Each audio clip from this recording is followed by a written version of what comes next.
opetan perustuu tämmöiseen asiaan.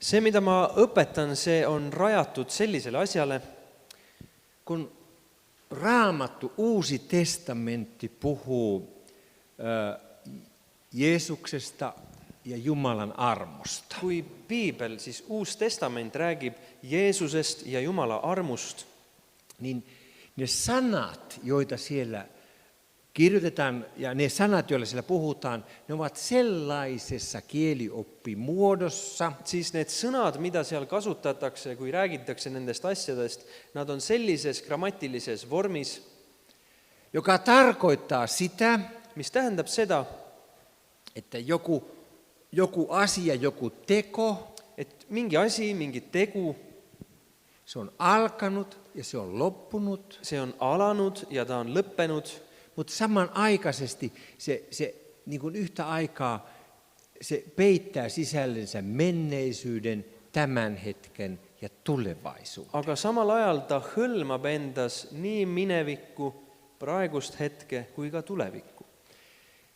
Tätä on älyttömän vaikea esimerkiksi suomen kielelle ja eestin kielelle niin kuin helposti kääntää. Ja seda on väga raske näiteks soome või eesti keelde siis lihtsalt nagu tõlkida. Se kielioppimuoto on semmoinen kuin aoristi. See grammatika siis vorm on nagu aorist. Esimerkiksi kun Jeesuksen sovitustyöstä puhutaan, niin puhutaan auristismuodossa. Et kui Jeesuse sellest lepitustööst räägitakse, siis sellest räägitakse auristi nagu sõna vormis. Se tarkoittaa, kun Kolkatalle keskimmäinen risti lyötiin Kolkatalle, See tähendab seda, et kui Kolgatale löödi see keskmine rist ja kun sille ristille lyötiin Jeesus, ja kui sellele ristile löödi Jeesus, kun hän kuoli, kui ta suri, kun hän nousi ylös, kui ta tõusis surnuist üles, hän sovitti synnit, ta lepitas patud, niin se tarkoittaa sitä, siis se tähendab seda, että hän sovitti kaikki menneisyyden synnit sitten hetkestä alkaen. et sellest hetkest alates ta lepitas ära kõik mineviku patud, Se kätkee menneisyyden. ta hõlmab enda all ka minevikku. Se sama asia tarkoittaa, että se tarkoittaa nyt just tätä hetkeä, just kun täällä ollaan. Ja see täpselt sama asi tähendab ka praegust hetke, tänase päeva kohta. Ja nyt tulee sen kielioppimuodon vaikein osa. Se tarkoittaa myös tulevaisuutta. Nüüd tuleb selle grammatika siis kõige raskem osa, ehk see tähendab ka tulevikku. Ja kaikki on niin kuin yhtä aikaa voimassa. Ja see kõik on nagu üheaegselt siis toimib ja on jõus. Sen takia ajatelkaapa Jumalan armoa telttana. Siis sellepärast mõelge ka Jumala armust nagu ühest telgist. Kun sinä menet sinne telttaan sisälle, Kui sina lähed sinna telki sisse, niin siellä on sinun nykyhetki, siis seal on sinu praegune hetk, mutta sinne mahtuu myös sinun koko eletty elämä. aga sinna mahub ära ka sinu kõik elatud elu. Mutta sinne mahtuu jo se tuleva elämä, mitä sä et ole vielä elänyt. Ja sinna mahub ära ka veel sinu tulevane elu, mida sa ei ole veel elanud. Martin Luther sanoi, että on vaikea löytää opetuslapsia, jotka tämän ymmärtäisi. Martin Luther ütles, et on raske leida jüngrit, kes sellest aru saaks. Mutta se tarkoittaa meille sitä, Aga meie jaoks see tähendab seda, kun me olemme Jeesuksessa, Kristuksessa, kui me püsime Jeesuses Kristuses, niin siinä on koko meidän elämä. siis selles on kogu meie elu. Eletty, Elatud, nyt hetki tänane päev ja se tuleva. ja ka meie tulevik. Se on jo siinä. See on juba Kristuses. Meillä on paljon Jeesukseen uskovia, jotka pelkää koko ajan tulevaisuutta. Meil on väga palju Jeesusesse uskujaid, kes kogu aeg kardavad tulevikku. Monella tapaa pelkää tulevaisuutta. Ja mitmel põhjusel nad kardavad tulevikku. Ja mä muistan, että minun henkilökohtaisia pelkoja uskossa aikanaan oli se, että että mitenhän minä kestän. Ja ma mäletan, et minu üks selline pikaaegne hirm tuleviku osas oli see, et kuidas ma jaksan. Ja mä muistan, että mulla oli ihan hassu pelko. Ja ma mäletan, et mul oli selline väga nagu tobe kartus. Mitä jos minun aivoihin tulee aivokasvain? Ma mõtlesin, et mis siis saab, kui mulle tuleb ajukasvaja. Ja se painaa minun aivo-osassa semmoiseen alueeseen, että se muuttaa koko minun luonteen. Ja et see surub minu aju selliseid piirkondi, mis muudavad kogu minu siis olemust. Ja minusta tulee piru. Ja ma muutun saatanaks. Nimittäin oli yksi opettaja tuolla. Oli kunagi üks õpetaja. Hän oli tavattoman mukava ja kiltti opettaja. Ta oli siis eriti tore ja hea õpetaja. Kaikki tykkäs. Kõigile meeldis. Ja pikkuhiljaa, tai aika nopeasti tämä opettaja, hänestä tuli älyttömän ilkeä ja inhottava. Siis üsna ruttu ta muutus selliseks nagu ilgeks ja vastikuks. Ja mitä me sanottiin? Ja mis me omavahel ütlesime? Miksi tommonen oot? Et miks sa selline oled? Miksi sä tommoseksi alkanut? Et miks sa selline ei olnud? Miksi sä puhut meille niin rumasti ja ilkeästi? Miks sa nüüd räägid nii rumalalt ja vastikult? Hänet hylättiin. Ja teda hyljati. Ja sitten kun meni muutama hetki, Ja kui läks mõned hetked mööda, hänet tutkittiin tarkoin pää, tema pead uuriti siis väga täpselt. niin aivoista löytyy kasvain, Tema ajust leiti kasvaja, joka paino semmoiselle alueelle, joka muutti hänen luonteensa. mis tõesti rõhuski sellisele piirkonnale, mis muutis tema loomust. Ja kun se kasvain leikattiin, Ja kui see kasvaja sealt kõrvaldati, niin hän muuttui takaisin semmoiseksi kuin hän oli. muutus ta tagasi selliseks, nagu ta alguses oli. Niin mä alkoin miettimään, Ja mina hakkasin mõtlema, mitenköhän minulle käy Jumalan edessä, jos mä en kestäkään ja mä tunkin semmoiseksi, joka ei ole hyvä. ja siis ma hakkasin mõtlema, et mis minust saab Jumala ees, kui ma ei pea vastu sellele ja minust tulebki selline, mis ei ole hea. Mä olin ihan riittävästi nähnyt jo elämää ja tiennyt, kuinka ihminen voi muuttua. Ja ma olin piisavalt juba selleks ajaks näinud elu ja seda ka, kuidas inimesed võivad muutuda elu jooksul. Siis mä pelkäsin koko ajan, että mä olin aivan varma, että jos mä tänään minä olen pelastettu. Ja siis ma olin nagu selles kindel, et kui ma täna olen päästetud, Mutta miten huomenna? aga mis homme saab? Miten minä olisin, että minä huomennakin olisin? Mida ma pean tegema või kuidas olema, et ma ka homme oleksin? Tai miten ne ihmiset esimerkiksi, jotka dementoituvat? Või näiteks need inimesed, kellel tuleb dementsus. Miten heidän käy, kun he ei enää muistakaan? Mis siis nendega juhtub, kui nad lihtsalt ei mäleta enam? Ei ole harmaata muistikuvaa sitä, mikä se Jeesus on. Ja on väga segane pilt sellest või ei olegi, et kes see Jeesus veel on. Minun anoppini sairastui tähän dementiaan. Minu tädi, onu, ämm, siis 11. Vaimoni äiti. Siis ikkagi ämm tuleb välja. Hän sairastui dementiaan. Siis tema haigestus dementsusesse. Ja hän meni niin, että ei hän tuntenut ketään meistä, ei yhtään ketään Tal meistä. juhtus nii, et ta meidki ei tundnud mitte kedagi enam ära. Minä kävin Tampereella säännöllisesti hänen luonaan, koska mä pidin säännöllisesti Raamatun luentoja Tampereella. Kuna ma pidasin Tampereel pidevalt piiblitunde, siis ma käisin regulaarselt teda vaatamas. Mä aina kävin tapaamassa minun anoppia Terttua. Ma alati käisin Tertut oma ämma vaatamas. Terttu säilytti niin semmoisen hyvän luontonsa. Ta säilitas sellise hea nagu loomuse või olemuse. Kerran mä tavanomaisesti menin hänen luokseen. Ükskord ma läksin siis nii, nagu mul kombeks oli tema juurde. Minä löysin hänet sieltä ruokalasta, yksin istumasta. Ma leidsin ta sealt söökla-alast siis üksi istumas. Ja menin hänen luokseen, me juteltiin hänen kanssaan. Läksin tema juurde, me jutustasime. Ja hän oli säilyttänyt ihan käsittämättömän semmoisen niin kuin, semmoisen niin kuin hyvän luonteensa ja semmoisen hyvää tarkoittavan mielen. Ta oli säilitanud siiski siis tohutult sellise hea ja lahke nii-öelda heatahtlikkuse. Sitten siihen tuli hoitaja. Sinna tuli siis tema siis põetaja või see tugiisik. Ja sitten tämä hoitaja kysyi tältä minun anobilta Tertulta, että Ja see põetaja küsis sellel Tertu käest nii, et tietääkö se Terttu, kuka tämä mies on? kas Tertu teab, kes see härrasmees ka on? Ei hänellä ollut mitään aavistusta siitä. Tal ei olnud sellest õrna aimugi.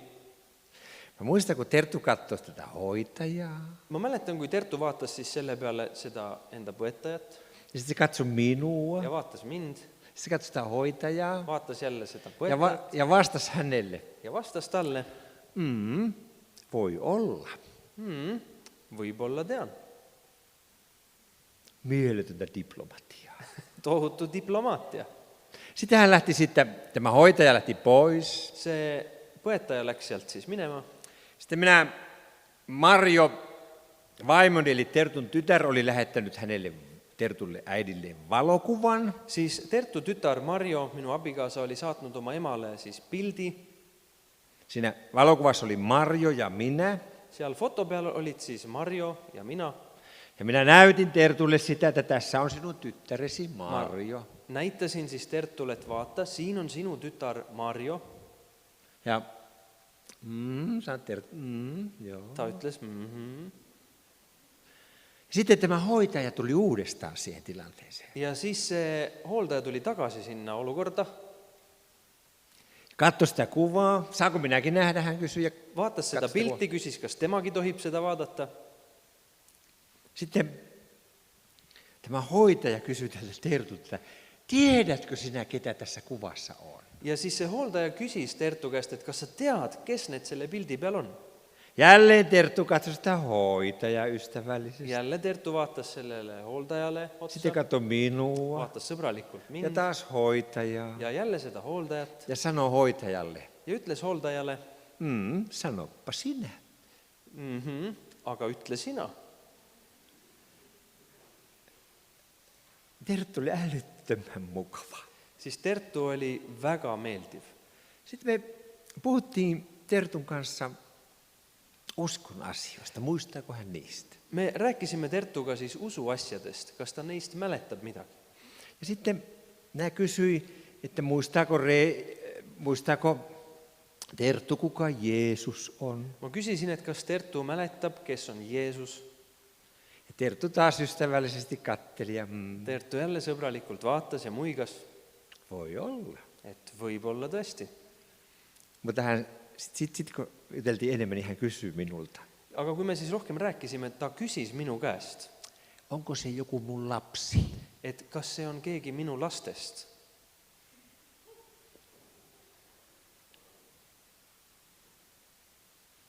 Ei hän pystynyt uskoaan tunnustaan suullaan.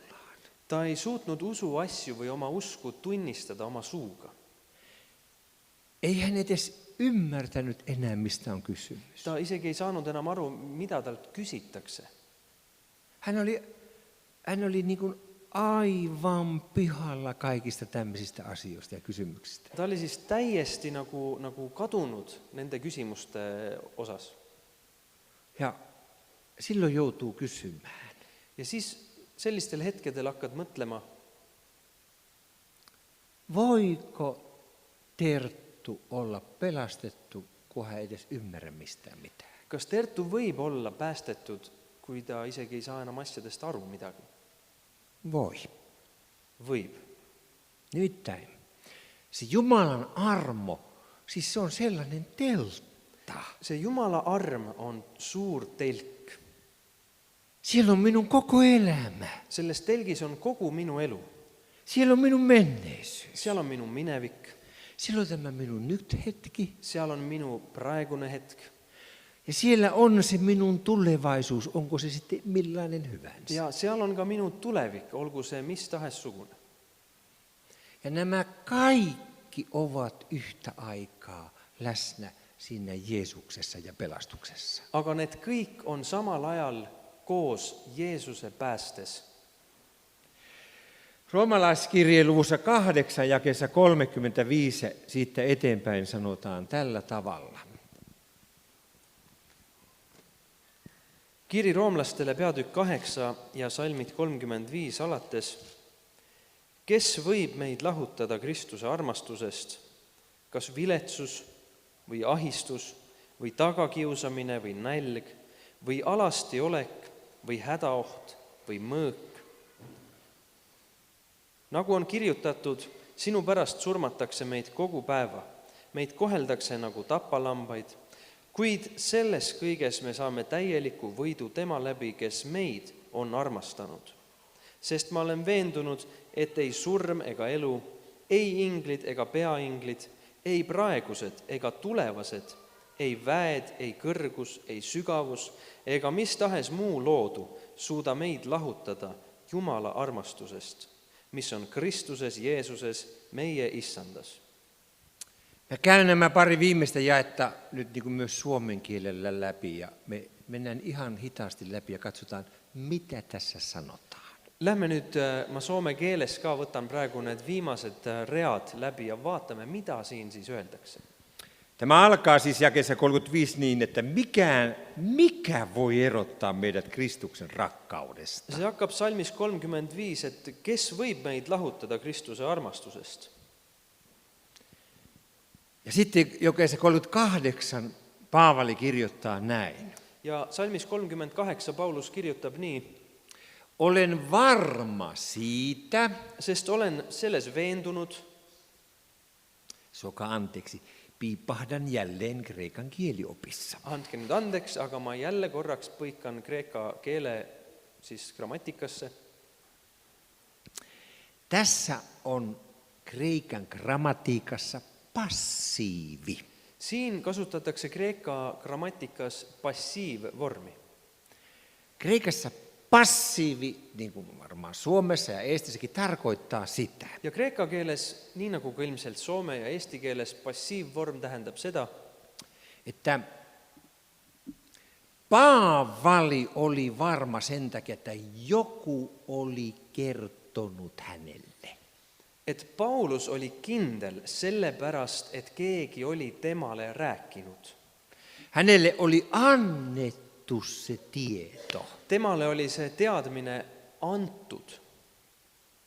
Hän ei siis pohdi sitä, että saattaa olla näin, Ta mitte siis ei mõtiskle selle üle, et see võib nii olla, vaan hän sanoo, olen varma, sitten sen voi laittaa sulkuihin, koska minulle Pyhä Henki on kertonut näin. ja ta ütleb hoopis nii, et ma olen veendunud ja sinna sulgudesse võib järgi kirjutada, sest Püha Vaim on minule nii öelnud. Olen varma siitä, ettei kuolema, Olen veendunud, et ei surm eikä elämä, ega elu, eivät enkelit, ei inglid, eivät henkivallat, ei peainglid, ei mikään nykyinen, ei praegused, ei miski praegune, eikä mikään tuleva, ega ka miski, mis on tulemas, eivätkä mitkään voimat, ei miskid väed, ei korkeus, ei kõrgus, ei syvyys, ei sügavus, ei mikään luotu. ei miski loodu. Ja tällä luodulla tarkoitetaan tässä muuten ihmistä, ei mikään ihminen. Ja selle loodu all mõeldakse inimest, et mitte ükski inimene. Voi erottaa meitä Jumalan rakkaudesta, Saa meid lahutada Jumala armastusest, joka on tullut ilmi Kristuksessa, mis on saanud ilmsiks Kristuses, Jeesuksessa, meidän Herrassamme. Jeesuses meie Issandas. Nüüd, Kun me mennään kohti kesää, kui me läheme varsti vastu suvele, niin muistakaa, siis pea meeles, meidän koko elämä on kätketty Jeesukseen Kristukseen. siis kogu meie elu on seotud või siis liidetud või sisestatud või pandud sisse Jeesusesse Kristusesse. Meidän menneisyys, Kogu meie minevik, meidän tämä hetki, meie praegune hetk, meidän tulevaisuus, meie tulevik, meidän valoisat päivät, meie päikselised päevad, meidän pimeät päivät, meie pimedad päevad, meidän hyvä puoli luonteestamme, meie hea iseloom, meidän pimeä puoli luonteestamme, meie tume iseloom, meidän koko persona ja elämä on Jeesuksessa Kristuksessa. meie kogu isiksus on Jeesuses Kristuses. Sitä se auristi kielioppimuoto tarkoittaa. Seda tähendab see aoristi grammatikavorm. Sen takia Ja sellepärast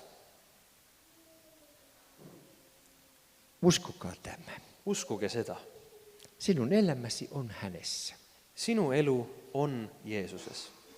Ja hän on sinun elämäsi pelastaja. Ja tema on sinu elu päästja. Tapahtuupa meille mitä hyvänsä. Juhtugu meiega mis tahes.